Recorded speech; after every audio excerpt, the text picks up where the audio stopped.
Millie, hey, thanks for the other day. I really appreciate you coming to the wedding. Why are you laughing as you say that? Because I couldn't stop laughing at how socially awkward you still are. I made a conscious effort to be respectful, both in how I dressed and how I carried myself. After all, I am the bride's sister. Sure, I'll give you that. You did your best to blend into the shadows like usual. I mean, it's not like you could draw attention if you tried. You've always been invisible. So I guess you were just being your usual awkward self. Was there an actual reason you contacted me? Storm, I think you're forgetting something. We're practically estranged, you know. I only went to the ceremony out of obligation, for Dad's sake. So as far as I'm concerned, I'd rather you not contact me at all. Oh, really? You sure you want to say that? What now? I overheard Mom and Dad talking at the reception, you know. You're living in some bottom-of-the-barrel poverty situation, right? They said you're making, $10,000 a year?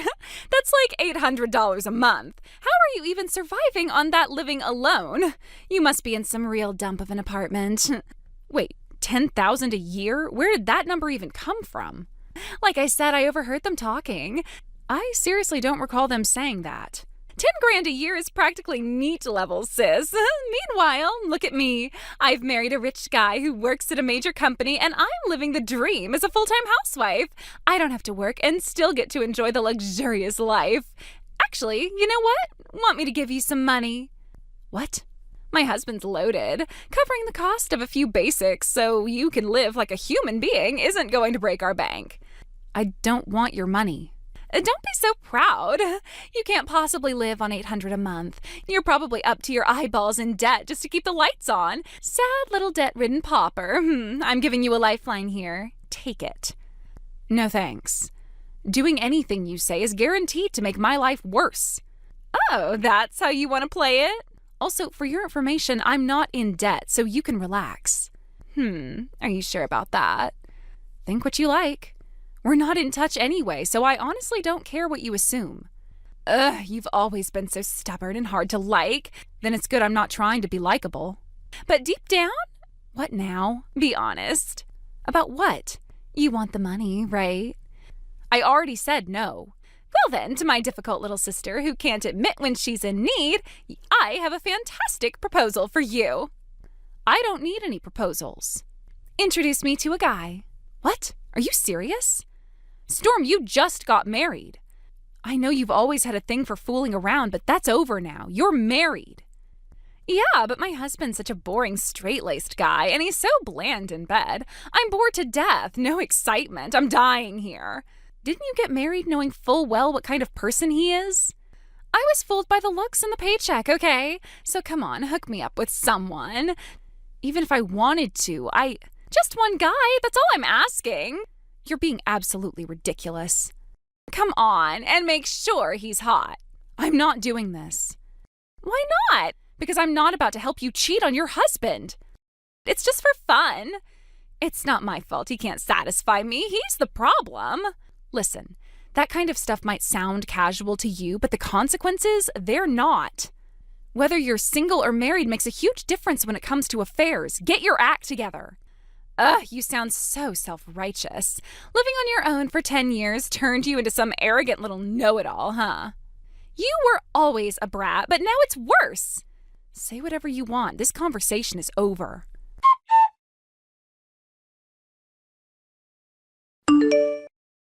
Millie! Come on, answer me already. Millie, you there? Hello? What? I'm at work now, you know. You're calling that work? Girl, please, you're barely scraping together $800 a month, and you've got the nerve to sound all busy and important. There's no such thing as a bottom-tier job. Work is work. And coming from you, the woman who spent every waking moment chasing guys until she finally landed a husband, you've got zero room to talk. Also, just FYI, I'm earning more than $800 now. Oh, really? So what, did my jab about you being poor sting enough to make you hustle for once? What now? You made $900 this month instead? Wow, how impressive. You're rolling in it, huh? You're seriously just sitting around talking to yourself, huh? Making jokes, laughing at them, then replying like anyone's entertained? You must be so bored. Anyway, I'm done with this. Okay, fine. But what if I said, I took your man. What are you talking about? My man? Yeah.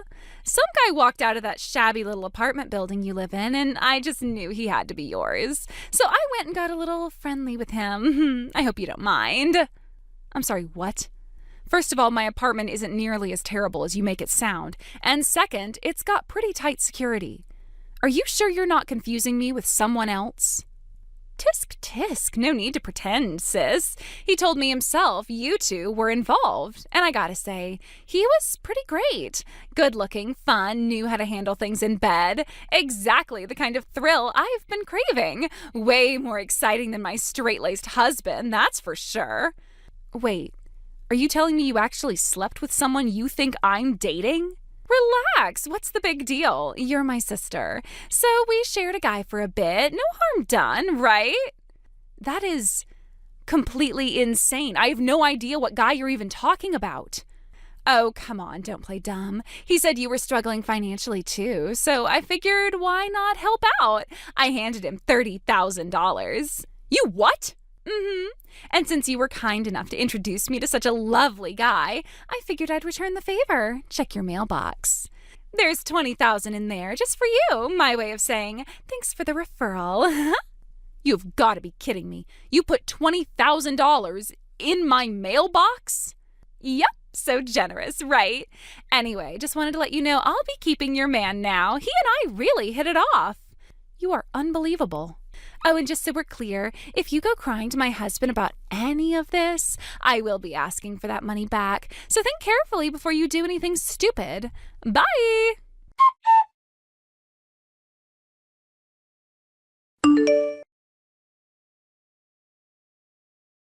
Millie, what the hell do you think you're doing? Answer your damn phone.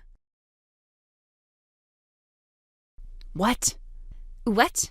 That's all you have to say? Don't give me that tone. I gave you the money, didn't I? The damn thank you money. Why the hell would you go rat me out to my husband? Oh, so he found out about your little affair, huh? No crap he did, and now I want my $20,000 back. You told him, Millie, that was the deal. No snitching. Yeah, but see, I didn't tell him anything. What the hell are you talking about?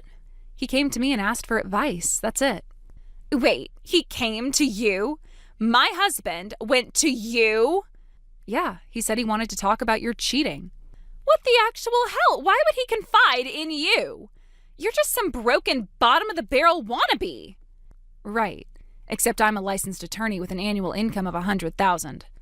I'm sorry, what? You heard me. You're a lawyer? Mm-hmm, and your husband knows that, which is probably why he felt safe confiding in me. He told me he wants to move forward with a divorce. No, this can't be real. I didn't take his case, obviously, conflict of interest, but I did refer him to someone more suitable. Looks like everything's finally in motion. Hold on! What the hell were Mom and Dad talking about when they said you were only making $10,000 a year? I asked them about that too. They think they must have misheard me when I said my husband's monthly income was $10,000. They probably assume I meant yearly. Wait, so your husband makes $10,000 a month? Yeah, so his annual salary is about $120,000. He owns his own business. He what? Your husband? My husband, yes. Are you telling me you're married? Have been for 3 years now. We met through a colleague of mine. He's the legal advisor for my husband's company. We got married not long after. We even have a kid. 3 years? Yeah. I just never told you because, well, dealing with your jealousy and drama isn't exactly how I'd like to spend my time. Wait. So that guy, the one I saw leaving the apartment, that wasn't your man? Storm, how exactly did you get that apartment address again? You sent us a New Year's card once. It had your address on it. That's how I found the place. And then I saw some guy walk out of there and I thought, oh, I see. That was probably the address from before we got married. My husband and I used to live there before we moved into our house. I must have sent that card during our engagement, right before we relocated. Hold up, are you telling me that guy, the one I slept with, he wasn't even your man? He was probably the new tenant, the one who moved in after we left. No, wait a second. So then the $20,000 I stuffed into the mailbox. No idea who got that money. Wasn't me. You're lying. You had to have taken it. I was planning to use it as leverage to cover my damages if I ended up divorced. Right. Well, according to your husband, that was his money to begin with. So even if you had gotten it back, it wouldn't count toward any damages. It'd just be returning what you stole. Oh, God, no. No. What do I do? $50,000 is gone. I don't have that kind of money.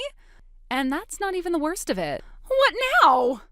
The $50,000 is just what you have to repay. It's not counting the compensation your husband could be suing for. That's additional. You're saying $50,000 isn't even enough? Exactly. He could demand more, depending on the emotional distress, the damage to his reputation, breach of trust, all that. I'm screwed. Also, just so you know, Mom and Dad aren't going to help you. What? They told me flat out. They're not lifting a finger for you. They said if you blew through $50,000 and wrecked your own marriage, then you can dig yourself out on your own. No, this can't be happening. Millie, please help me. Be my lawyer, I'm begging you. What? You're a lawyer, right? Just work my case for free, okay? If you can just get the refund dismissed or have the damages reduced, I'll owe you forever. No. What do you mean, no? You're my sister. You can't just abandon me like this. Being your sister doesn't mean I'm obligated to clean up your messes. And besides, what you're asking is impossible. Even lawyers have limits. We can't magically erase wrongdoing just because you regret it now. You are heartless. No, I'm just done letting you drag me into your schemes. I told you, don't involve me. You didn't listen. Millie, please just wait. Don't leave me. Wait, please, don't leave me like this.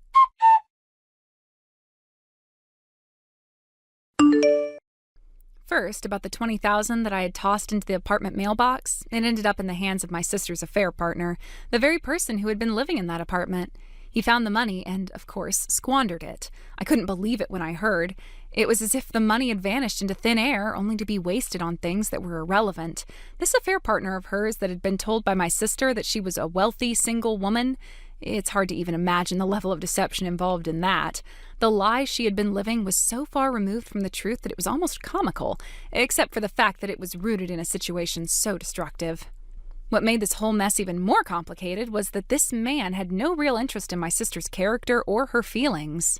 He was only interested in what he thought was a golden opportunity. He had been misled, and now he was involved in the chaos she had created. After everything that happened, he came forward and apologized, though it didn't change anything in the end.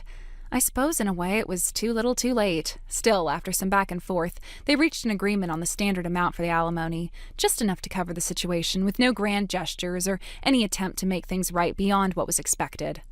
Meanwhile, my sister was left to face the consequences of her actions, something she was ill-prepared for. The reality of it all hit her much harder than I think she had anticipated. It wasn't just about the $20,000, but the entire mess that surrounded her. As if that wasn't enough, it turned out that there had been another affair during her engagement. I couldn't believe it. She was engaged to someone else while all of this was going on. How was that even possible? Apparently, the affair partner during her engagement was a separate issue, something that had somehow remained hidden until now. And so, in addition to the situation she had already created, my sister was now being asked to pay alimony for that as well. It seemed as though her life was nothing but a series of missteps, each one compounding the last, creating an overwhelming mess that she had no idea how to untangle. It wasn't just the affairs, though. That part, while shocking, was almost expected. The way my sister had been living, the way she thought she could get away with anything, her life had been one big string of mistakes, and I couldn't help but think that some part of her believed she could avoid any real consequences. She had a way of interpreting everything around her in the most convenient way possible. It was almost as if she believed that if she twisted things enough, the truth would bend to her will. But that kind of thinking doesn't work forever. Sooner or later, the truth catches up with you, and that's exactly what happened here. The carefree attitude she had carried through life, always choosing what was easiest rather than what was right, had led her down a path she couldn't undo. I had always been frustrated by my sister's behavior. She had such a reckless personality, one that never considered the long-term consequences. There were so many things I wanted to say, so many things I wanted to point out to her, but I knew better than to waste my breath. She wasn't the type to listen. She had a way of brushing off anything that didn't align with her view of the world, interpreting everything in a way that made it all seem like someone else's fault. And now she was finally paying for that mentality in ways that would haunt her for a long time. The idea that she could just ignore the damage she caused and carry on as if nothing had happened had been her biggest mistake. It had always seemed so easy for her to get away with things, to assume that everything would just work out, but she was wrong. Life doesn't just forgive you for being reckless. You can't keep running away from the consequences no matter how hard you try. Now, my sister was in a far more difficult place than I ever expected. She was working tirelessly at some seedy bar in a run-down part of town, spending her days and nights trying to pay off the debts she had accumulated. She had no time for herself, no space to think, no ability to see any way out. Her life had become a constant grind, a daily struggle to stay afloat in a sea of mistakes she couldn't undo. And I wondered, as I thought about it, if she even realized how far she had fallen. Did she understand what it meant to lose everything? To be left with nothing but the consequences of her own actions? It seemed like she had become numb to it, as though she had already accepted that this was her new life, that she had no way of turning things around. It was painful to think about, and yet I couldn't help but feel a certain level of frustration. Part of me wanted to sympathize with her, to feel sorry for her as she worked herself to exhaustion, day after day, trying to repay the debts she had made. But another part of me couldn't find it in me to offer any sympathy. How could I? How could I feel sorry for someone who had always taken the easy way out, who had always been so careless with her life, only to now face the reality of it all? I understood the difficulty of her situation. No one wanted to be stuck in a place like that. But she had done this to herself. She had made these choices, and now she was paying for them. I didn't want to see my sister suffer, but there was no other way to look at it. Her choices had led her here, and there was no quick fix for the mess she had created. It was hard not to feel angry at her, angry for the way she had handled everything, for the way she had ignored all the signs along the way. It wasn't just the affairs or the lies, it was the way she had treated the people around her, the way she had treated the consequences of her actions as if they didn't matter. But they did. They mattered more than anything, and now she was the one left picking up the pieces. What was even more difficult was that I couldn't offer any real advice to her. She had burned so many bridges, alienated so many people, and now she was living in a world where she had no one left to turn to. The money she had spent, the lies she had told, the people she had hurt, it had all built up to this moment. And there she was, working in a dirty bar, hoping that somehow, through sheer effort, she could pay off everything and get her life back on track. But I didn't see how she could. Life doesn't hand out second chances just because you're sorry. You can't undo what's been done. You can only try to do better moving forward. And that, it seemed, was the hardest lesson of all for my sister to learn. Thank you for watching and listening. We hope you enjoyed the video. Don't forget to like this video and subscribe. Also, feel free to leave a comment about what you thought of the story. We look forward to seeing you at the next story. Thank you for watching. Please subscribe and hit the like button. See you next time.